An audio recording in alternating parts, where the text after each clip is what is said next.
I'm in Hungary, bird photographer's paradise. And this is part one of the amazing trip that I had. I have just arrived to Hungary, and on the way to the little huts that we are, or what do you call it, like apartments that I'm going to stay now for the six more days. He told about all the kind of species that are in the area, and I've seen on the way to this place here, I've seen kestrels, I have seen buzzards, I've seen marsh harriers, I've seen so many birds. So this is bird paradise, and here I'm going to stay put for the next coming days and the next coming week. So I'm definitely going to share this moment with you, and can't wait to go out.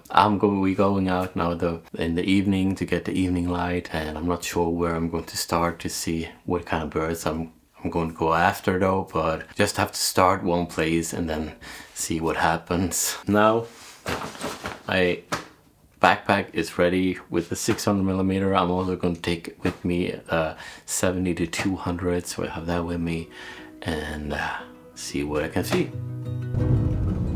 First evening I was spending high up, 5 meters up in a height, to get eye level to the really nice and cool bird, the red-footed falcon.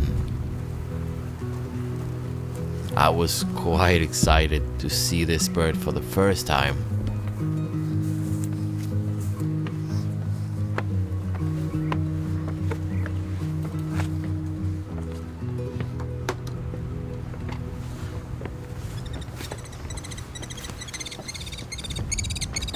This was a small forest in edge of all the large fields.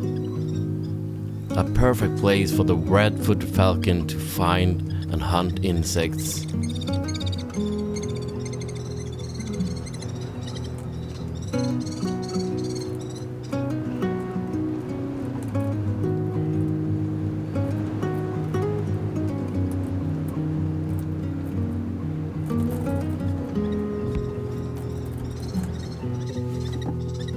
But the story of the red-footed falcon has to wait for another episode. It has been so hard to vlog. There has been 2 outings now, last evening and this morning here. It has been really nice so far with new species. I got the red-footed falcon, and I also got the black-winged stilt today, which is a species I really wanted to photograph. This morning was spent in small heights in the marshland, waiting for shorebirds. And this little wood sandpiper was getting quite close, but my excitement was to the black-winged stilt, a bird that I have wanted to photograph for a long time.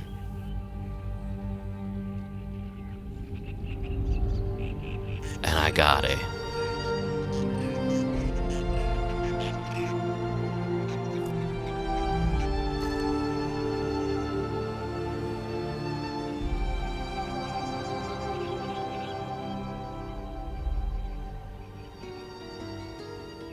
But now I'm going out in a hide where I hopefully will photograph the hoopoe. This is like a species that I haven't photographed before. But now it's time to go out in a hide and spend 4 or 5 hours there.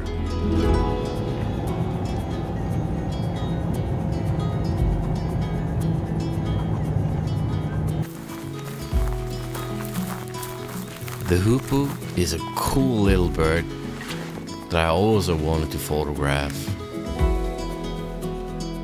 This is nice. Now I'm in the spot where the hoopoe is. There is a nesting box there with the female laying, incubating eggs, and this is a stationary blind which they are used to. It's put up here before the nesting time, and now what I'm waiting for is the... Actually, I need to take my camera out before I talk to you. Sorry.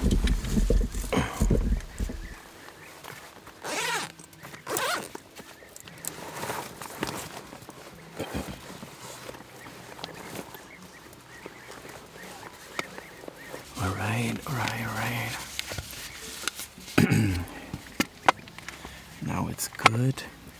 And I need to use the tripod, this tripod here, because I forgot my tripod. What an idiot I am.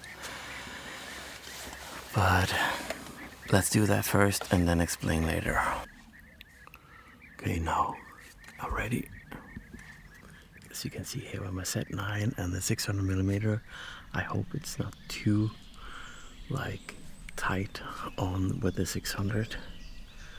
I'm not sure if I get any flight shots. It's really tight with the 600. I should have brought the 400. But anyway, it's quite nice because everything is in shadow right now and beautiful light on the background. A beautiful background as well. So this should be okay. And now it's just a waiting time for the hoopoe for the first time.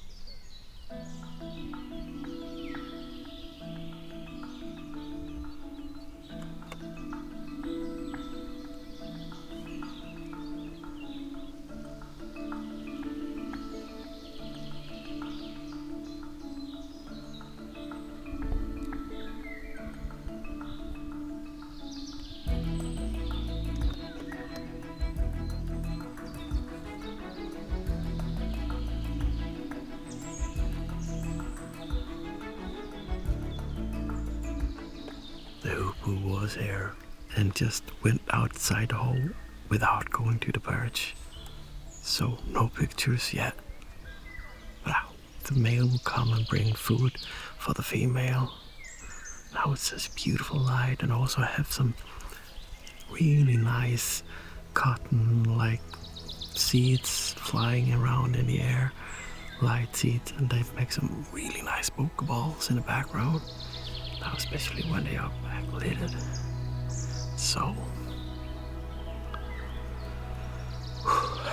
okay, just need to wait and have patience. I'm used to that, but now I'm so excited for the hoopoe.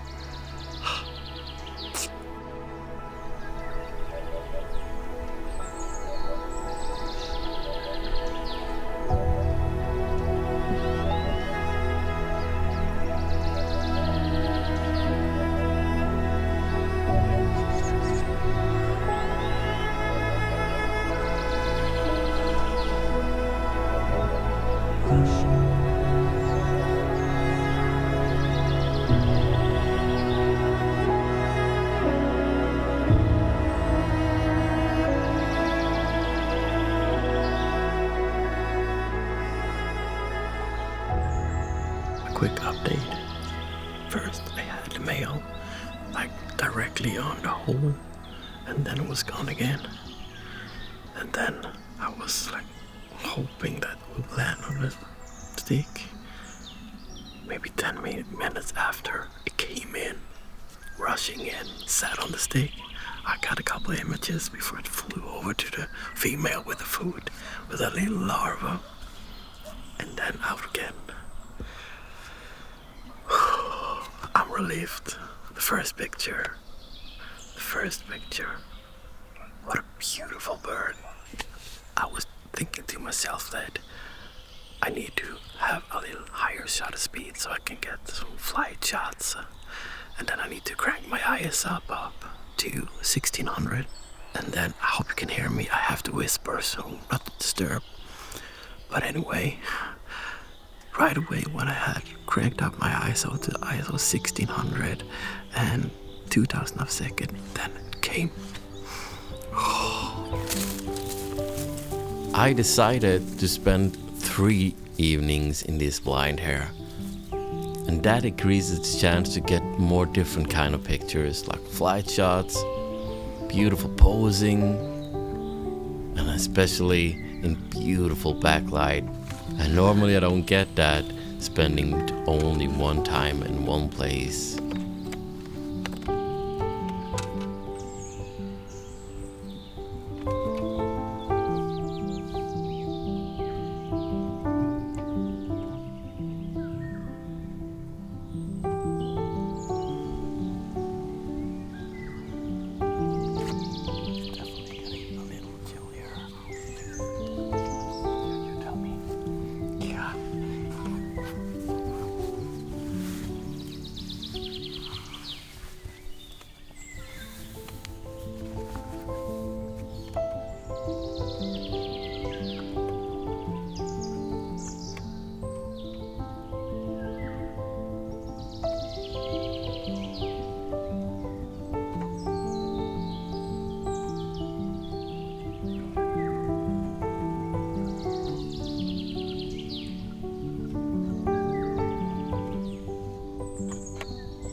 Do you think we have one more chance before sunset? I surely hope so, but I'm afraid it's probably not gonna happen.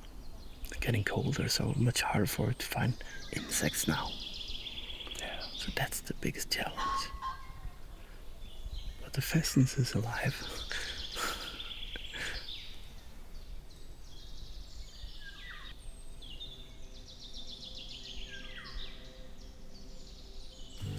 This is my last day now in the Hoopoe hide. I have 3 days in this blind here. And the reason is why is because I love to spend a lot of time with one species to probably get some cool behavior or maybe some flight shots. I haven't got too much of the flight shots yet, so I'm hoping for that. It's now a little bit more lightly overcast than before, and that is good. We got different lighting, a little more even lighting as well. So I'm laying around ISO 1600 and getting like 3200 of shutter speed. Should be enough to freeze some flight shots. So now it's just a waiting time again, and let's hope it times up to feed the female that are incubating the eggs. It's a lot hotter today. It's 35 degrees and I'm sweating like crazy. So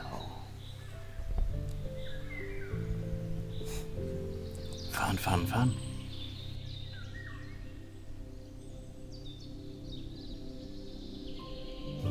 I felt so lucky to sit in the blind and watch this beautiful bird close up.